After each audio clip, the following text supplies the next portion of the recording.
আমরা শেষের 10 দিন আসলে মার্কেটে চলে যাই, আমরা শেষের 10 দিন আসলে ঈদের জন্য আমরা ঝাঁপিয়ে পড়ি। মনে রাখবেন, ঈদ রোজাদারের জন্য, ঈদের জন্য রোজাদার নয়। দুটি জিনিস এখানে, একটা হলো আমার জন্য ঈদ, আরেকটা হলো ঈদের জন্য আমি। আল্লাহ সুবহানাহু ওয়া তাআলা যারা রোজা রেখেছেন, যারা তাকওয়ার অনুশীলন করেছেন, যারা রমজান জুড়ে ইবাদত বন্দেগী করেছেন, নেক আমল করেছেন, সালাত সিয়াম কিয়াম করেছেন, তাকওয়ার চর্চা করেছেন, তাদের জন্য উপহার হিসাবে দিয়েছেন ঈদ। অতএব ঈদ আমাদের জন্য, কিন্তু আজ আমরা রোজাদাররা ঈদকে আমাদের জন্য না করে আমরা ঈদের জন্য হয়ে গেছি। আমরা ঈদের জন্য হওয়ার মানে হলো ঈদের জন্য আমাদের নিজেদেরকে বিসর্জন করে দিচ্ছি। রমাদানের শেষ দশক আসলে মসজিদগুলো মুসল্লি শূন্য হয়ে যায়, মসজিদের মুসল্লিগুলোকে পাওয়া যায় মার্কেটগুলোতে, কেনাকাটাতে, ঈদের প্রস্তুতিতে, ঈদের শপিংয়ে। এর মানে হলো আমরা রমাদানকে বুঝি নেই। আমাদের রাসূল সাল্লাল্লাহু আলাইহি ওয়াসাল্লাম রমাদানের শেষ দশক কিভাবে কাটাতেন, কিভাবে তিনি রমাদানের শেষ দিনগুলো অতিবাহিত করতেন, সেই বিবরণ হাদিসের কিতাবগুলোতে এসছে।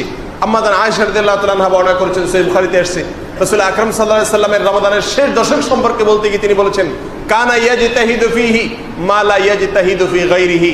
আল্লাহ রাসূল সাল্লাল্লাহু আলাইহি ওয়াসাল্লামের সারা জীবনে, শুধু রমাদানে নয়, গোটা জীবনে, রমাদান তো বটেই, সারা জীবনে অন্য কোন সময় ইবাদত বন্দেগীর জন্য, জিকির আজকারের জন্য, দোয়া ও তাসবিহের জন্য, তেলাওয়াত এবং তাদাব্বুরের জন্য অন্য কোন সময় এত সাধনা করতেন না, এত কষ্ট করতেন না, এত পরিশ্রম করতেন না যতটা করতেন রমাদানের শেষ দশকে। শেষ 10 দিনের যে পরিশ্রম ছিল তার ইবাদতের জন্য, এত পরিশ্রম অন্য কোনো সময় করতেন না। মুহতারাম হাজিরিন, আমরা আমাদের রমাদানের প্রথম দশকের চাইতে দ্বিতীয় দশক বেশি অবহেলা করি, আর তৃতীয় দশক আসলে আমাদের অবহেলা চরমে পৌঁছে যায়। অথচ আল্লাহ নবী সাল্লাল্লাহু আলাইহি ওয়াসাল্লামের চরিত্র ছিল হুবহু এর উল্টা। তিনি শেষ দশক আসলে ইবাদতের জন্য পাগল করা হয়ে যেতেন। আমাদের আয়েশা রাদিয়াল্লাহু তাআলা আনহা বর্ণিত আরেকটি হাদিস রয়েছে সহিহ বুখারীতে, তিনি বলেছেন, কানা ইযা দাখালাল আশর, রাসূল আকরাম সাল্লাল্লাহু আলাইহি ওয়াসাল্লাম রমজানের শেষ দশক যখন শুরু হতো, কয়েকটি কাজ করতেন। নাম্বার 1, সারা রাত জেগে ইবাদত করতেন। আমরা জানি আল্লাহ সুবহানাহু ওয়া তাআলা কোরআনে কারীমে তার রাসূলকে বলেছেন, কুমিল লাইলা ইল্লা কালিলা, আপনি রাতে দাঁড়িয়ে ইবাদত করুন, তবে কিছু সময় নিজের ঘুমের জন্য রাখুন, বিশ্রামের জন্য কিছু সময় আপনি রিজার্ভ রাখুন, একেবারে সারা রাত জেগে ইবাদত করবেন না।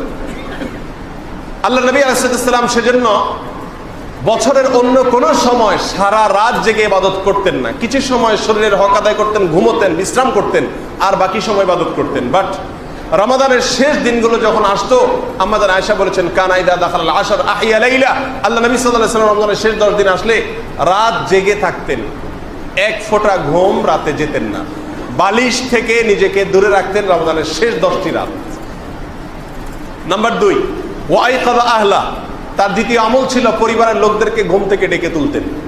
পরিবারের লোকদেরকে ঘুমোতে দিতেন না, কারণ কোন সুপার শপে, কোন মার্কেটে যদি অফার দেওয়া হয় যে যে ট্রলি নিয়ে ঢুকতে পারবে, একজনে একটা ট্রলি বোঝাই করে মাল নিয়ে বের হতে পারবে, ট্রলি বোঝাই মাল যাই হবে এর জন্য কোনো পেমেন্ট তাকে করতে হবে না, এই অফার যদি কোনো মার্কেটে দেওয়া হয়, আর আপনার আশেপাশে আপনার পরিবারের সব সদস্য থাকে, আপনি সেই মার্কেটের সামনে দিয়ে যান, আপনি নিশ্চয়ই একা একা সে মার্কেটে ট্রলি নিয়ে প্রবেশ করবেন না, বরং আপনি আপনার পরিবারের প্রত্যেক প্রাপ্তবয়স্ক সদস্যকে উদ্বুদ্ধ করবেন, ঝাঁপিয়ে পড়ো, জলদি ধরো, নিজে একটা ধরবেন, তাদেরকে আরেকটা ধরাবেন, এবং দ্রুত ঢুকে পড়বেন ট্রলি ভর্তি মাল অফার নিয়ে বের হওয়ার জন্য।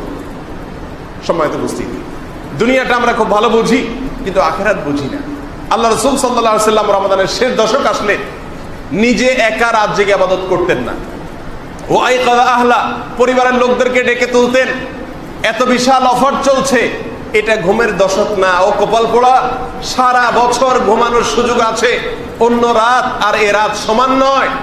জান্নাতের মতো এত বিশাল সম্পদের মালিক হওয়ার যে সুযোগ, যে হাতছানি তোমাদেরকে ডাকছে, এই অবস্থায় ঘুমিয়ে থাকা, এটা কপাল পোড়া ছাড়া, কোনো হতভাগা ছাড়া আর কারোর কাজ হতে পারে না। এই জন্য পরিবারের লোকদেরকে ডেকে তুলতেন, কাউকে ঘুমোতে দিতেন না। আমরা জানি নফল ইবাদতের জন্য পরিবার বা অন্য কাউকে ডেকে তোলা ইসলামী শরীয়তে নির্দেশিত বিষয় নয়, বরং ফরজ ইবাদতের জন্য পরিবারকে ডেকে তুলতে হয়। নফল ইবাদত নিজেরটা নিজে করতে হয়। আল্লাহ নবী সাল্লাল্লাহু আলাইহি সাল্লামের ব্যতিক্রম ছিলেন না, তিনিও নফল ইবাদত নিজেরটা নিজে করতেন, তার পরিবারকে কখনো ডাকতেন না। তাহাজ্জুদের নামাজ একাকী পড়তেন, রাত জেগে ইবাদত করতেন, পরিবারের লোকেরা চাইলে ইবাদত করতেন, চাইলে তারা ঘুমিয়ে থাকতেন, কারণ এটা ঐচ্ছিক ইবাদত, বাধ্যতামূলক না, সেজন্য সবাইকে ডেকে তুলতেন না। কিন্তু রমাদানের শেষ দশক আসলে এই দশকের প্রতিটা মুহূর্ত, প্রতিটা মিনিট, বিশেষ করে এই দশকের প্রতিটা রাত আল্লাহ সুবহানাহু ওয়া তাআলার কাছে এত বেশি মর্যাদাপূর্ণ, এত বেশি শ্রেষ্ঠ, এত বেশি সুবর্ণ সুযোগ নিয়ে আসে মুমিনদের জন্য। আল্লাহ নবী সাল্লাল্লাহু আলাইহি সাল্লাম সেই হাতছানি সুযোগ, সুবর্ণ সুযোগ দেখে, সেই জান্নাত নিজের করে নেওয়ার, আল্লাহকে সন্তুষ্ট করবার বিশাল বড় হাতছানি দেখে তিনি আর ঠিক থাকতে পারতেন না। পরিবারের সমস্ত লোকদেরকে এই দশকে নফল ইবাদত, রাত জেগে ইবাদত করার জন্য ঘুম থেকে ডেকে তুলতেন। সম্মানিত উপস্থিতি, আল্লাহ নবী সাল্লাল্লাহু আলাইহি সাল্লামের রমাদানের শেষ দশক কিভাবে কাটাতেন, কিভাবে তিনি কাটাতেন এই দশকগুলো, এই দশকটি এবং এই দশকের দিনগুলো এবং রাতগুলো, সে সম্পর্কে আমাদের আশা বলতে গিয়ে বলেছেন ওয়াইকাদ আহলা, এবং পরিবারের লোকদেরকে ডেকে তুলতেন। নাম্বার 3, ওয়াশাদ্দা মিজারা, তিনি কোমর বেঁধে নিতেন। মিজার মানে হলো কোমর, যে জায়গায় মানুষ লুঙ্গি পরে সেটা, সেই জায়গাটা অর্থাৎ কোমর, কোমর তিনি বেঁধে নিতেন। রমাদানের শেষ দশক আসলে কোমর বেঁধে নিতেন মানে কি? এর দুটি মানে মুহাদ্দিস, হাদিস বিশারদগণ, উলামায়ে কেরাম বলেছেন। তার একটি মানে হলো স্ত্রী বিয়োগ, অর্থাৎ এই দশক আসলে স্ত্রী থেকে দূরে থাকতেন, অর্থাৎ ইবাদতের জন্য নিজেকে সম্পূর্ণরূপে নিবেদিত করে দিতেন। সেখানে আনন্দ, বিনোদন বা নিজের কোনো ভোগ বিলাসিতার দিকে মনোযোগ ছিল না, এই জন্য স্ত্রী থেকে পর্যন্ত নিজে দূরে থাকতেন, অর্থাৎ এই দশকে শুধু ইবাদতের জন্য রিজার্ভ রাখতেন। আর অনেক মুহাদ্দিস উলামায়ে কেরাম বলেছেন এর অর্থ হলো ইবাদতের জন্য একজন মানুষের সর্বশক্তি নিয়োগ করাকে এখানে বোঝানো হয়েছে। ওয়াশাদ্দামি ইজারাহ, তিনি কোমর বেঁধে এই দশকে ইবাদতে নেমে পড়তেন। আমরা সাধারণ প্রবাদেও বলি, কোনো কাজে যখন মানুষ সর্বশক্তি নিয়োগ করে তখন বলে সে কোমর বেঁধে নেমে গেছে। এই দশকে আল্লাহ নবী সাল্লাল্লাহু আলাইহি সাল্লাম ইবাদতের জন্য সেভাবে, অর্থাৎ কোমর বেঁধে নেমে যেতেন। মুহতারাম হাজিরিন, কোমর বাঁধা তো দূরের কথা, কোমর বাঁধা তো দূরের কথা, আমরা ন্যূনতম কোনো প্রচেষ্টা শেষ দশকে ইবাদতের জন্য করি, এরকম মানুষের সংখ্যা আমাদের সমাজে খুবই নগণ্য। যারা গোটা রমজান জুড়ে ইবাদতবন্দি করার চেষ্টা করেছেন, যারা গোটা রমজান জুড়ে সিয়াম পালন করেছেন, তারাবি আদায় করেছেন, দুঃখজনক বিষয় হলো সেই সকল লোকেরা পর্যন্ত যখন বন্টন করার সময় হয় তখন তারা মার্কেটগুলোতে চলে যায়, তখন তারা ঈদের কেনাকাটা পেছনে চলে যায়, শপিংয়ের পেছনে সময় নষ্ট করে ফেলে।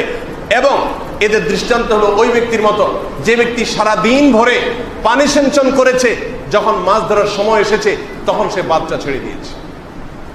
মুহতারাম হাজিরিন, আল্লাহ সুবহানাহু ওয়া তাআলা কোরআনে কারীমে এক বৃদ্ধা মহিলার উপমা দিয়ে আমাদেরকে বুঝিয়েছেন, তোমরা ওই মহিলার মতো হইও না, আল্লাতী নাকাতাত গজলাহা মিন বা'দি কুওয়াতিন আনকাসা, তোমরা ওই মহিলার মতো হইও না, ওই বৃদ্ধের মতো হইও না যে বৃদ্ধ সারা দিন ভরে রশি পাকিয়ে পাকিয়ে পাকিয়ে এটাকে যখন রশির পরিণত পর্যায়ে নিয়ে গেছে তখন সেটাকে ছেড়ে দিয়েছে বা ছেড়ে ফেলেছে, সারাদিনের পরিশ্রমকে নষ্ট করে দিয়েছে।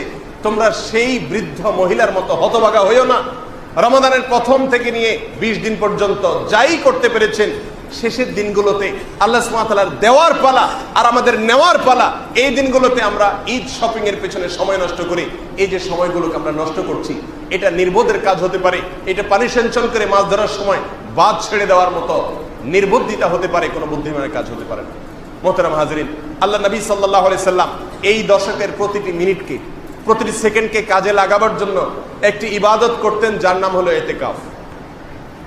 আমাদের আয়েশা রাদিয়াল্লাহু তাআলা বলেছেন, রাসূল আকরাম সাল্লাল্লাহু আলাইহি সাল্লাম সম্পর্কে, কানা ইয়াতাকিফু ফিল আশরিল আওয়াখির মিন রমাদান, রমাদানের শেষ 10 দিন আল্লাহ নবী সাল্লাল্লাহু আলাইহি সাল্লাম মসজিদে ইতিকাফ করতেন, হাত্তা তাওয়াফাহুল্লাহ। আর এই ইতিকাফ 1 বছর করেছেন, 2 বছর করেছেন তা নয়, যে বছর রোজা ফরজ হয়েছে সেই বছর থেকে নিয়ে মৃত্যু পর্যন্ত প্রতিটি বছর তিনি নিয়মিত ইতিকাফ করতেন। আল্লাহ নবী সাল্লাল্লাহু আলাইহি সাল্লাম কখনো ইতিকাফ ছাড়তেন না। আবু হুরায়রা রাদিয়াল্লাহু তাআলা বর্ণিত আরেকটি হাদিস রয়েছে, সেই হাদিসে আসছে নবী রাসূলুল্লাহ সাল্লাল্লাহু আলাইহি ওয়াসাল্লাম প্রতি বছর রমজানে 10 দিন, শেষ 10 দিন ইতিকাফ করতেন, আর তার জীবনের শেষ বছর এসে 20 দিন ইতিকাফ করেছিলেন। মুহতারাম হাজিরিন, কেন ইতিকাফ করতেন? ইতিকাফ মানেটা কি? ইতিকাফ শব্দের অর্থ হলো কোনো জায়গায় নিজেকে আটক করে রাখা, স্বেচ্ছায় কোনো জায়গায় নিজেকে বন্দী করে ফেলা, এটাকে বলা হয় ইতিকাফ। রমজানের শেষ দশকে একজন কল্যাণ পথের পথযাত্রী, জান্নাতের জন্য একজন মরিয়া হয়ে হন্যে হয়ে জান্নাত সন্ধান করছে, এরকম একজন লোক যিনি রমজানের প্রথম এবং দ্বিতীয় দশক ইবাদত বন্দেগী করে পরিতৃপ্ত নন, নিজের ইবাদতে তিনি সন্তুষ্ট নন, তিনি রমাদানের শেষ দশক কাঁথা বালিশ নিয়ে আল্লাহর চৌকাঠে এসে, আল্লাহর দুয়ারে এসে পড়ে যাওয়ার নাম হলো ইতিকাফ। এ হলো সেই ভিক্ষুকের মতো, যে ভিক্ষুক বারবার একটা লোকের কাছে ভিক্ষা চেয়েছে, কিন্তু সে কাঙ্ক্ষিত ভিক্ষা, কাঙ্ক্ষিত তার চাওয়া সে অর্জন করতে পারেনি। এরপরে যার কাছে সে ভিক্ষা সবসময় করত, তার দুয়ারে গিয়ে কাঁথা বালিশ নিয়ে বসে পড়েছে, যে না দেওয়া পর্যন্ত আমি আর সরছি না। ঠিক এই লোকটির সঙ্গে আল্লাহর ঘরে রমাদানের শেষ দশক ইতিকাফকারী লোকদের হুবহু মিল রয়েছে। আল্লাহ নবী সাল্লাল্লাহু আলাইহি ওয়াসাল্লাম এই জন্য রমজানের শেষ দশক মসজিদে এসে পড়ে যেতেন, ইতিকাফ করতেন।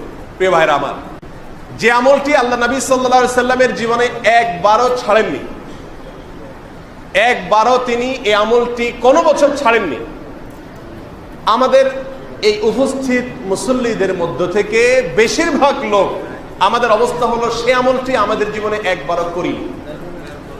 যে আমলটি আল্লাহ নবী সাল্লাল্লাহু আলাইহি ওয়াসাল্লামের জীবনে একবারও ছাড়েননি, সে আমলটি আমার জীবনে একবারও আমি করিনি। চরম শত্রুর সঙ্গে পর্যন্ত এ ধরনের বিরোধ, এ ধরনের বৈপরীত্য, এ ধরনের কাজের ক্ষেত্রে সম্পূর্ণ বিপরীত মেরুতে অবস্থান করা, এটা চরম শত্রুর সঙ্গে পর্যন্ত হয় না। সেখানে আপনি যাকে অনুসরণ করে জান্নাত পেতে চাইছেন, আপনি যাকে অনুসরণ করে আল্লাহর ভালোবাসা পেতে চাইছেন, তার জীবনের সঙ্গে আপনার এরকম বিপরীত মেরুতে অবস্থান, এই একটি বিষয়ে মোহতারাম হাজিরিন আমাদেরকে নতুন করে ভাবতে শেখায়, নতুন করে আমাদেরকে ভাবতে হবে এবং নতুন করে প্ল্যান করতে হবে। অতএব আসুন রাসূল আকরাম সাল্লাল্লাহু আলাইহি ওয়াসাল্লাম রমাদানের শেষ দশক যেভাবে কাটাতেন আমরা সেভাবে কাটাবার চেষ্টা করি। তার রমজান কাটাবার, শেষ দশক কাটাবার প্রথম যে চিত্র ছিল সেটা ছিল যে তিনি এই দশক এলে যেভাবে ইবাদত বন্দেগী করতেন, যত বেশি সাধনা করতেন, যত বেশি তেলাওয়াত করতেন, যত বেশি তাসবিহ করতেন, যত বেশি দোয়া করতেন, যত বেশি সিজদা করতেন, যত বেশি কান্নাকাটি করতেন, জীবনে অন্য কোনো সময় এতটা করতেন না।